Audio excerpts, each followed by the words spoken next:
Bismillahirrahmanirrahim. Assalamualaikum warahmatullahi wabarakatuh.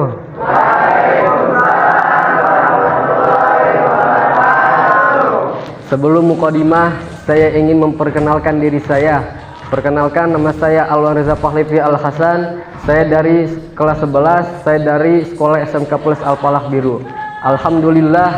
Alhamdulillahillazi ja'alana min ummati Muhammadin sallallahu alaihi wasallam. Asyhadu an la ilaha illallah wa asyhadu anna Muhammadan abduhu wa rasuluhu la nabiyya ba'dah. Allahumma salli ala sayyidina Muhammadin salatan tulki biha ru'bah warruhbata fi qulubil kafirin wal munafiqin wal musyrikin wal zalimin wal hasidin wal mu'anidin wa ala alihi wa sahbihi wa sallim, amma ba'du. Pertama-tama yang paling utama, marilah kita panjatkan puja dan puji serta syukur kita kehadirat Allah Subhanahu wa taala yang Maha Ghafur, yang telah memberikan umur yang tidak terukur dan yang telah memberikan nafas yang tidak terbatas. Salawat dan salam marilah kita sanjungkan kepada Habib tertinggi anti korupsi, Habib termasyhur anti kufur, Habib termulia anti durhaka, yakni Habibana wa Nabiyana wa Rasulana Baginda Maulana Muhammad sallallahu alaihi wasallam. Kepada para sahabatnya, keluarganya, serta tabi'it atba'u tabi'atnya, semoga tercurah limpahkan kepada kita semua selaku umatnya. Amin ya Allah ya Rabbal. Yang saya hormati Ketua Pelaksana dari Universitas Garut, yang saya hormati pimpinan Sekolah SMK Plus Al-Falah Biru, yang saya hormati Bapak Ibu guru yang mengajar di Sekolah SMK Plus Al-Falah Biru, yang saya hormati dan saya cintai siswa-siswi yang belajar di Sekolah SMK Plus Al-Falah Biru.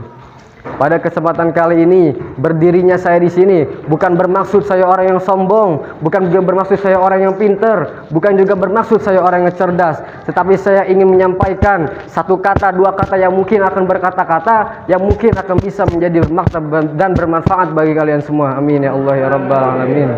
Di sini saya akan menjelaskan yang bertema tentang pentingnya pendidikan karakter di era milenial. Apa yang dimaksud dengan pendidikan karakter?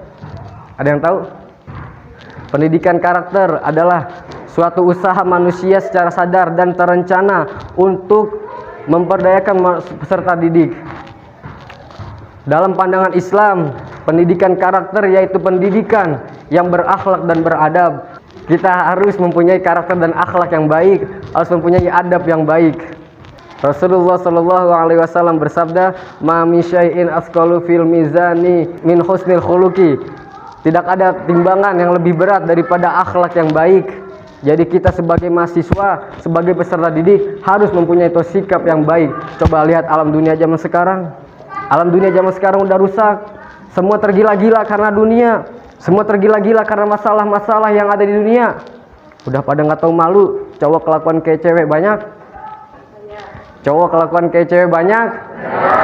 Cewek kelakuan kayak cowok banyak.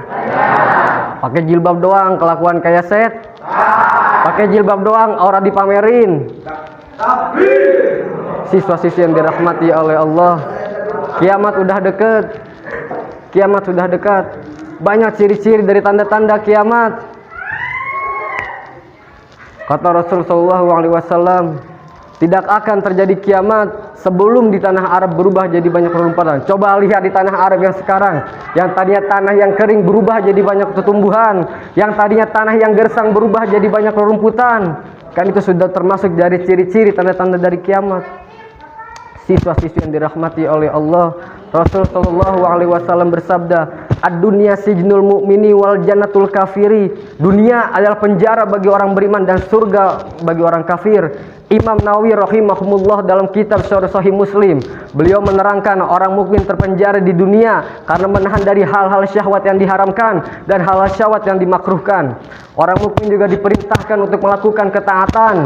Ketika ia meninggal, barulah ia rehat, barulah ia istirahat dari hal itu, dan dia akan mendapatkan apa yang sudah Allah Subhanahu wa taala janjikan, yaitu dunia yang sangat nikmat. Adapun orang kafir, walaupun di dunia sering bahagia, walaupun di dunia enak-enakan terus, tapi ketika ia meninggal, ia akan terus mendapatkan siksaan atau azab dari Allah Subhanahu wa taala yang kekal abadi. Nauzubillahi min. siswa-siswi yang dirahmati oleh Allah. Beliau bukan sembarang orang. Beliau seorang kiai, seorang ulama, seorang habaib. Nama beliau Muhammad Hasan Al-Habsyi. Beliau berkata kepada saya, "Wan, alam dunia udah rusak. Jangan mikiran teuing tentang dunia mah, jangan mikiran banget tentang dunia mah. Terus ibadah ke Allah, zikir ke Allah, banyakin salawat ke baginda Maulana Muhammad sallallahu alaihi wasallam." Bilang kepada orang-orang muslim yang lain, bilang kepada orang-orang mukmin yang lain untuk melakukan apa yang diperintahkan oleh Allah dan menjauhkan apa yang dilarang oleh Allah Subhanahu wa taala. Siswa-siswi yang diperintahkan oleh Allah. Rasul sallallahu alaihi wasallam bersabda, nanti akan datang dalam suatu umatku yang pertama yang menghalalkan zina. Zina tersebar di mana-mana, benar? Di Indonesia banyak.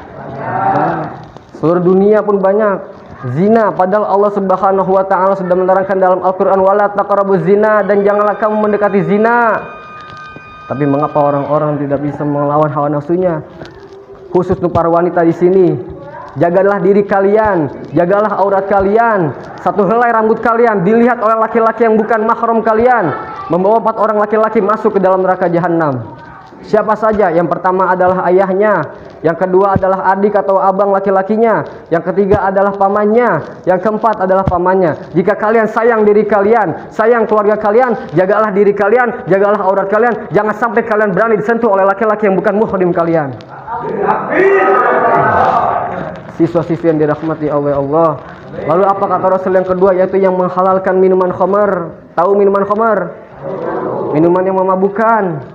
Contoh minuman memabukkan, minuman yang keras, minuman alkohol.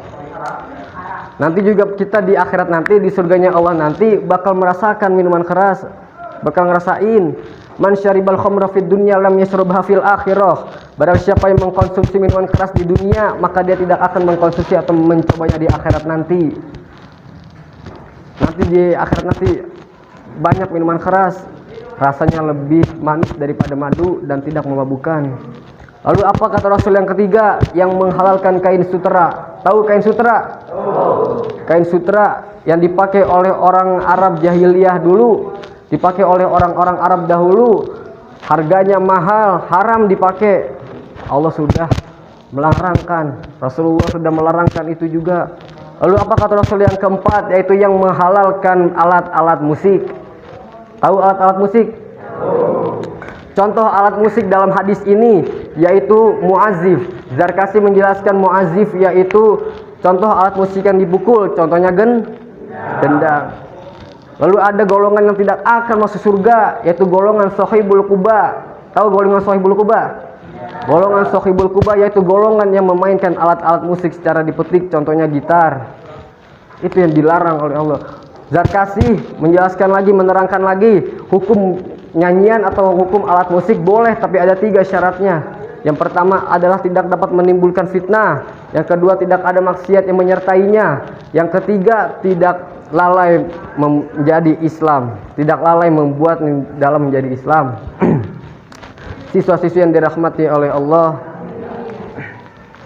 sekarang lagi banyak yang namanya gempa bumi di mana-mana, benar?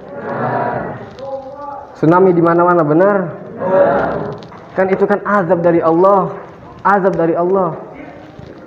Tapi kalau bagi orang muslim, bagi orang-orang yang beriman, itu adalah ujian dari Allah, ujian dari Allah. Tapi kalau bagi orang-orang kafir, bagi orang-orang yang tidak taat kepada Allah, itu adalah azab dari Allah.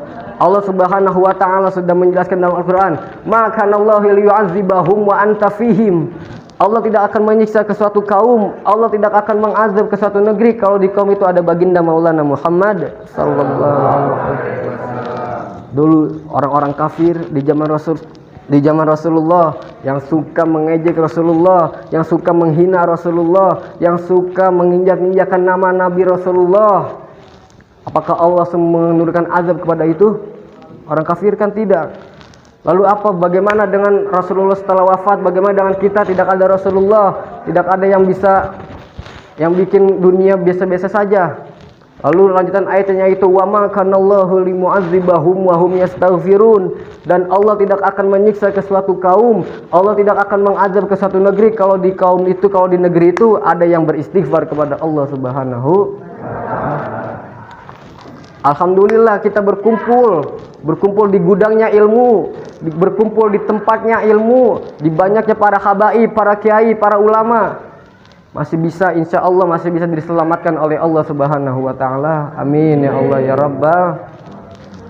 Kemarin pas saya Rabu, saya bermimpi lagi.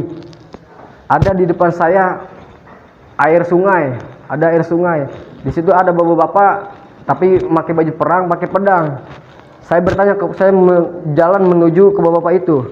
Saya bertanya, kamu lagi ngapain, kata saya. Lalu beliau berkata, sudah lama saya menunggumu, kata beliau. Lalu saya duduk di batu di pinggir sungai. Beliau berkata, bilang kepada orang-orang yang di sana, yang di Al-Falah, bilang kepada orang-orang yang di Al-Falah, disuruh jaga adab, jaga akhlak kalian, jangan sampai berani melawan guru. Itu kata beliau. Lalu beliau ngomong lagi, ini khusus untukmu, jangan pernah lupa sama kakekmu, karena kakekmu yang mengajarkanku di alam situ. Lalu beliau jalan menuju ke arah sungai. Lalu saya berkata, wahai orang alim, siapakah engkau? Lalu beliau berkata lagi, sayalah Sayyidina Ali bin Abi Thalib. Saudara-saudara yang dirahmati oleh Allah, semoga kita dijauhkan dari sifat-sifat dari zina. Semoga kita dilindungi oleh Allah Subhanahu wa Ta'ala. Amin. Semoga kita menjadi anak-anak terdidik yang akhlak yang baik. Amin ya Allah rabbal alamin. Sekian dari saya, kurang lebihnya mohon maaf bila ada kesalahan atau perkataan yang kagak enak di hati Anda. Kurang lebihnya mohon maaf, wabillahi taufiq wal hidayah. Akhirul kalam, wassalamualaikum warahmatullahi wabarakatuh.